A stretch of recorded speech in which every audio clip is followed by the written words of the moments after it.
সবাইকে শুভেচ্ছা অভিনন্দন। আশা করি সবাই ভালো আছেন। বিকালে একটু আমরা ঘোরাঘুরি করতে বেরিয়েছি। দেখুন আজকে আমি এমন একটি জায়গা দেখাবো, কার কার অঞ্চলে এরকম জায়গা আছে আর কি। বাঁশের সাঁকো, আমাদের গ্রামে এই বাঁশের সাঁকো দিয়ে অনেক লোক যাতায়াত করে। ভাবলাম এই দৃশ্যটি আপনাদেরকে একটু তুলে ধরি আপনাদের কাছে। দেখুন বাবা ছেলে উঠেছে বাঁশের সাঁকোয়। এটা হচ্ছে বড়াল নদী। এই নদীতে বাঁশের সাঁকো দিয়েছে। আমি প্রথম দেখে অবাক হয়ে গেছি, আমি কখনো দেখিনি এই বাঁশের সাঁকো। একটা রোমান্টিক মজার আর কি দৃশ্য, দেখতে অনেক ভালো লাগতেছে। কে কে বাঁশের সাঁকো দেখেছেন আমাকে কমেন্টে জানাবেন। এই যে নদী শুকে দেখুন কেমন হয়ে গেছে, কচুরিপানা নদীতে অনেক। কত সুন্দর দৃশ্য, প্রাকৃতিক দৃশ্য। বাবা ছেলে বাঁশের সাঁকোয় উঠে দাঁড়িয়ে আছে।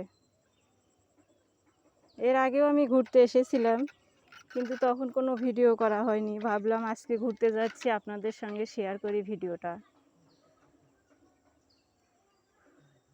আমার প্রথম অনেক ভয় লাগতো এই বাঁশের সাঁকোয় উঠতে, কখনো উঠিনি। আপনাদের কেমন লাগতেছে ভিডিওটা আমাকে কমেন্টে জানাবেন। বড়াল নদী শুকে একদম জমির মতো হয়ে গেছে, অনেক কচুরিপানা। এই যে লম্বা এই যে দেখতেছেন, এটা বড়াল নদী। পাবনা সাথিয়া পর্যন্ত এই নদী চলে গেছে, পদ্মার সঙ্গে গিয়ে মিশে গেছে।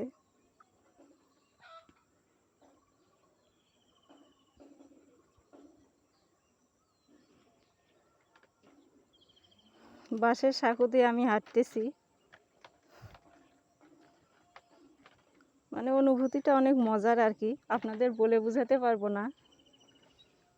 চাইলে আপনারাও এসে ঘুরে যেতে পারবেন যারা দেখেননি কখনো।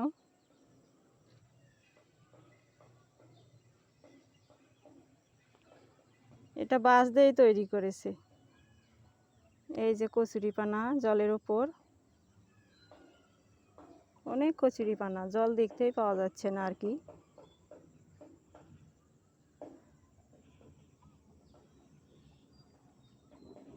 দেখুন কত সুন্দর করে তৈরি করেছে বাঁশের সাঁকো।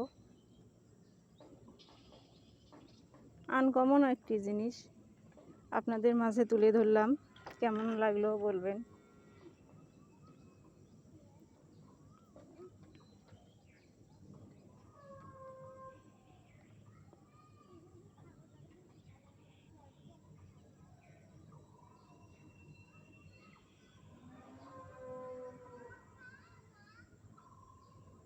বড়াল নদী, বর্ষার সময় এই নদীতে জলে ভরপুর।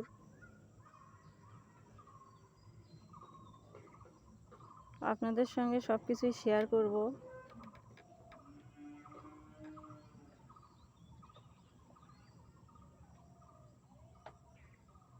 আমাদের ছোট নদী চলে আঁকে বাঁকে, বৈশাখ মাসে তার হাঁটু জল থাকে, একটা ছড়া আছে।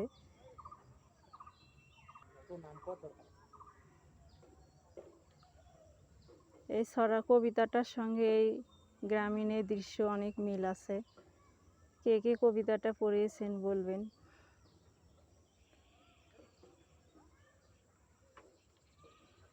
সবাই পুরো ভিডিওটি দেখবেন, পাশে থাকবেন। কেমন লাগলো কমেন্টে জানাবেন। কথা হবে পরবর্তী ভিডিওতে। সবাইকে ধন্যবাদ।